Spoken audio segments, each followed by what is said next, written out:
রেনফিউ memory নামে যেটা পরিচিত,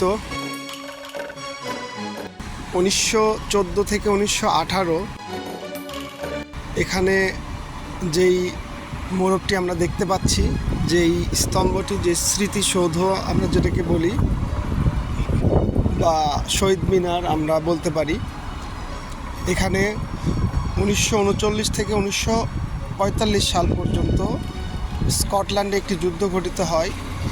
যারা এই যুদ্ধে প্রাণ দিয়েছেন স্কটল্যান্ডের জন্য,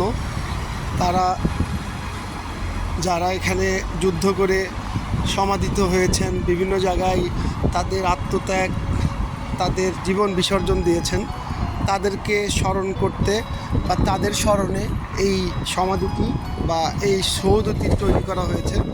এখানে প্রত্যেকটি মানুষ যারা তাদের জীবন উৎসর্গ করেছেন রেনফিউ এরিয়াতে, তাদের নাম সহ এখানে দেয়া আছে।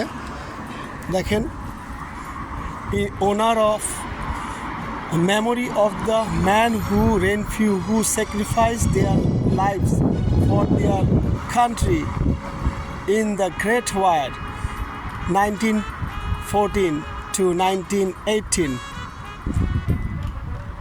তাদের নাম এভাবে মেনশন করা আছে। The memory of those who gave their lives in the Scotland war. এই সৌধটিকে ঘিরে আশেপাশে কিছু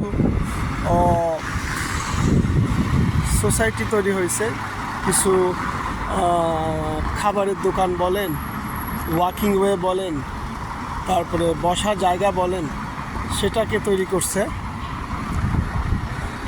একজনের মূর্তিও এখানে তৈরি করার চেষ্টা করেছে ছবির মাধ্যমে।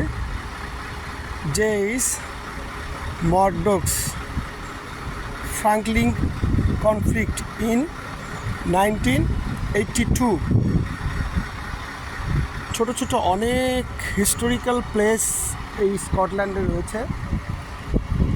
দেখেন, এই হিস্টোরিক্যাল প্লেসগুলো আসলে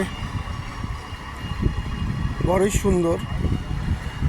এই সৌধকে কেন্দ্র করে আশেপাশে কিছু ফুড, গ্রোসারি, কিছু